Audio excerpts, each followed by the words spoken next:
एक युवक गुरु का नया नया शिष्य बना था। उसके मन में बहुत सारे सवाल थे जो वह गुरु से पूछ लेना चाहता था।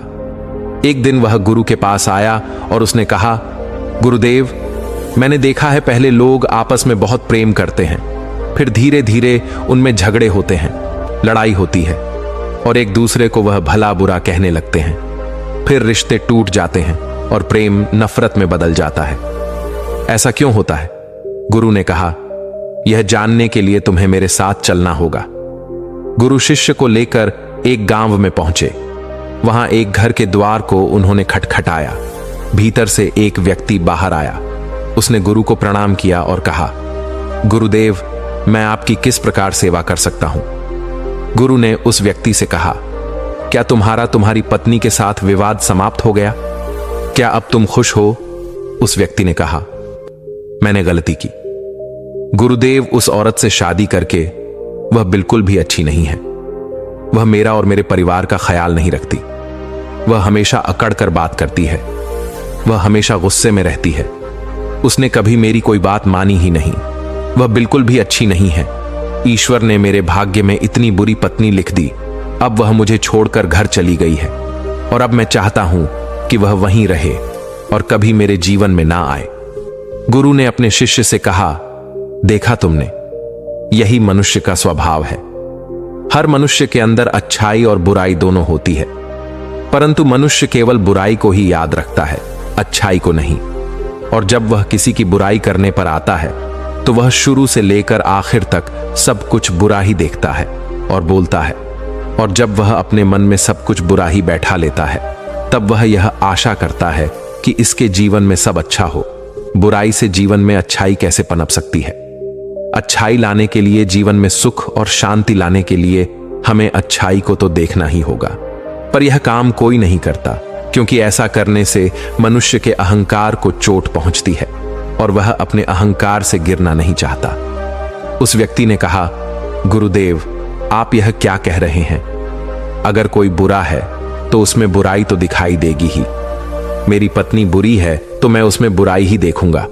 उसने आज तक ऐसा कोई काम नहीं किया जिससे मैं खुश हो सकूं। गुरु ने कहा, क्या तुमने कोई ऐसा कार्य किया जिससे तुम्हारी पत्नी खुश हो सके? उस व्यक्ति ने कहा, उसने कभी मुझे ऐसा कोई मौका नहीं दिया गुरुदेव कि मैं उसके लिए कुछ कर सकूं। गुरु ने कहा, चलो तुम ये सारी बुराइयां छोड़ दो, भूल जाओ। अपनी पत्नी की कोई एक अच्छाई याद करो और मुझे बताओ। उस व्यक्ति ने कहा, एक बार मेरी मां बहुत बीमार हुई थी, तब उसने उनकी बहुत सेवा की थी। उस समय उसने दिन रात का भी ध्यान नहीं रखा था। गुरु ने कहा, क्या इसके अलावा तुम्हें कोई और अच्छाई याद आ रही है? उस व्यक्ति ने कहा, हाँ, वह हमेशा समय पर उठती थी और वह मेरे माता पिता और मेरे खाने का बहुत ख्याल रखती थी। एक बार जब मैं बहुत बीमार हो गया था, तब वह रात भर जाग जाग कर मुझे दवाई दिया करती थी। वह बहुत मेहनती थी और उसे कोई तकलीफ भी होती थी तो वह मुझे बताती नहीं थी। वह हमेशा इसी प्रयास में लगी रहती थी कि मैं खुश रह सकूं। यह कहते कहते उस व्यक्ति के आंखों से आंसू आ गए और उसने कहा, गुरुदेव, मुझे ये क्या हो गया? मेरी पत्नी में कमियां हैं पर वह बुरी नहीं है। मैं उसकी अच्छाइयों को देख नहीं पाया। गुरु ने कहा, जब हम किसी की बुराई देखते हैं तो बुराई बुराई को खींचती है और वह सब कुछ बुरा दिखाती है और देखती है। आपके जीवन में सब कुछ बुरा होने लगता है, पर जब आप किसी की अच्छाई देखते हैं तब अच्छाई अच्छाई को खींचती है और आपके साथ सब कुछ अच्छा होने लगता है। वह व्यक्ति गुरु को प्रणाम करके अपनी पत्नी को लेने के लिए वहां से चला गया। गुरु ने शिष्य से कहा, क्या तुम समझे कि रिश्ते क्यों टूट जाते हैं? प्रेम नफरत में क्यों बदल जाता है? जब मन में नफरत हो तो उसमें प्रेम नहीं रह सकता, और जहां प्रेम हो वहां नफरत नहीं रह सकती। हम अपने मन में क्या रखना चाहते हैं, यह हम पर ही निर्भर करता है। शिष्य ने गुरु से कहा, गुरुदेव, मैं आपकी बात बहुत अच्छी तरह से समझ गया हूं। मेरा एक और प्रश्न है, क्या आप मुझे इसका उत्तर देंगे? गुरु ने कहा, अवश्य, तुम पूछ सकते हो। शिष्य ने कहा, गुरुदेव, इस दुनिया में सबसे मुश्किल कार्य क्या है? गुरु ने कहा, इस दुनिया का सबसे मुश्किल कार्य एकांतवास में रहना है। शिष्य ने कहा, इसमें मुश्किल क्या है? एकांत में तो कोई भी रह सकता है। गुरु मुस्कुराए और कहा, अगर यह बहुत आसान कार्य है तो क्या तुम 30 दिन के लिए एकांतवास में रह सकते हो? तुम्हें 30 दिन के लिए कहीं नहीं जाना, एक गुफा में रहना है। तुम बाहर किसी भी व्यक्ति से संपर्क नहीं करोगे, ना ही गुफा के भीतर किसी तरह के कार्य में व्यस्त रहोगे, सिर्फ शांत और एकांत रहोगे। क्या तुम कर सकोगे? शिष्य ने कहा, लेकिन गुरुदेव, यह करके क्या होगा? इससे क्या मिलेगा? गुरु ने कहा, जो मिलेगा वह तो तुम्हें पता चल ही जाएगा। बात यह है कि क्या तुम इतना आसान कार्य कर सकोगे? शिष्य तैयार हो गया। गुरु अपने शिष्य को एक गुफा की ओर ले गए और उन्होंने वहां उसके 30 दिन के खाने पीने का इंतजाम कर दिया और कहा, गुफा का द्वार खुला है। जब तुम्हें लगे कि तुमसे यह नहीं हो रहा तो तुम बाहर आ सकते हो। शिष्य गुफा के अंदर चला गया। पहले दिन उसने बहुत आराम से अपना समय काट लिया। दूसरे दिन उसे अजीब सा महसूस होने लगा। उसका मन बार बार बाहर की ओर भाग रहा था। उसे बेचैनी हो रही थी। वह इधर उधर टहलने लगा, घबराने लगा। जैसे तैसे करके उसने दूसरा दिन भी निकाल लिया। तीसरे दिन वह बहुत बेचैन हो गया। उसने सोचा कि वह यह क्या बेकार का काम कर रहा है, बाहर पता नहीं क्या क्या हो रहा होगा और वह यहां गुफा में बैठा है। वह तीसरे दिन ही गुफा से बाहर आ गया और गुरु के पास पहुंचा। शिष्य को देखते ही गुरु ने कहा, मैं तुम्हारा ही इंतजार कर रहा था। 30 दिन एकांत में रहने की बात हुई थी, तुम तो 3 दिन में ही बाहर आ गए। शिष्य ने कहा, पता नहीं गुरुदेव, पर मैं भीतर से बहुत बेचैन हो रहा था। बार बार बस बाहर जाने का मन कर रहा था। इन 3 दिनों में मैं एकांत भी नहीं साध पाया। मन में बहुत सारे विचार, भावनाओं और बहुत कुछ चल रहा था। कोई मुझे जबरदस्ती बाहर की ओर खींच रहा था। गुरु ने कहा, वह कोई और नहीं, तुम्हारा मन था। मन को एकांत पसंद है ही नहीं। वह हमेशा किसी दूसरे को ढूंढता रहता है। जब उसे कोई दूसरा दिखाई नहीं देता, उसे कोई दूसरा नहीं मिलता, तो वह भी बेचैन हो जाता है, क्योंकि उसका वजूद दूसरों से ही है। अगर दूसरे नहीं होंगे तो मन की शक्ति खो जाएगी और वह तुम पर से अपना नियंत्रण खोने लगेगा। इसीलिए वह जल्द से जल्द तुम्हें बाहर की ओर ले जाना चाहता था और तुम बाहर आ गए। शिष्य ने कहा, गुरुदेव, आप सत्य कहते हैं। एकांतवास करना दुनिया का बहुत ही मुश्किल कार्य है।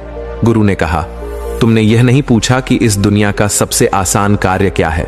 शिष्य ने कहा, गुरुदेव, मेरे मन में यह सवाल भी था, पर मैं पूछ नहीं पाया।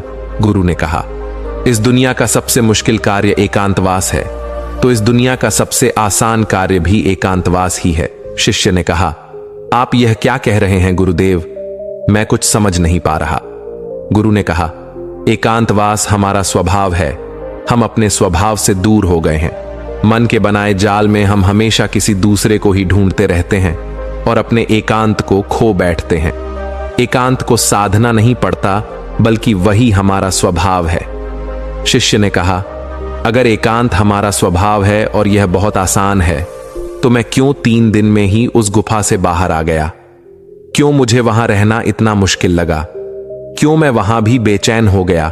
गुरु ने कहा, जब तक एकांत तुम्हारे भीतर से उत्पन्न नहीं होगा, तब तक चाहे तुम किसी गुफा में बंद करके ही क्यों ना रखे जाओ, तुम एकांत में नहीं रहोगे। वहां भी तुम अपने आसपास भीड़ इकट्ठी कर लोगे और वह भीड़ तुम्हारे मन के भीतर होगी। गुरु शिष्य को अपने साथ एक नदी के पास ले गए और कहा, इस नदी पर बांध ना हो तो तुम्हें कितना समय लगेगा? क्या तुम उसे आज के आज बांध सकते हो? शिष्य ने कहा, नहीं गुरुदेव, 1 दिन में यह कैसे होगा?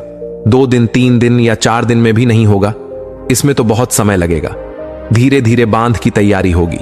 उसकी हर समस्या को देखा जाएगा और उससे निपटा जाएगा और धीरे धीरे समय के साथ बांध तैयार होगा। गुरु ने कहा, ठीक कहा तुमने। ठीक इसी प्रकार मन की नदी पर धीरे धीरे बांध बांधा जाता है। 1, 2 या 3 या 4 दिन में नहीं, धीरे धीरे समय लगाकर यह किया जाता है। शिष्य ने कहा, गुरुदेव, मैं आपकी बात समझ गया हूं। मैं भी धीरे धीरे अपने मन पर बांध बांधने की तैयारी करूंगा। शिष्य ने अपनी साधना पर ध्यान दिया। वह धीरे धीरे मन के विरुद्ध खड़ा होने लगा। उसने छोटे छोटे संकल्प लेने शुरू किए। उसने बहुत सारे संकल्पों को पूरा किया और बहुत सारे संकल्प उसके अधूरे रह गए जो टूट गए थे, पर हर बार वह और अधिक मजबूत होता चला गया। उसका अपने ऊपर नियंत्रण पहले से मजबूत होता जा रहा था। धीरे धीरे उसके छोटे छोटे संकल्प बड़े संकल्पों के रूप में उभरने लगे।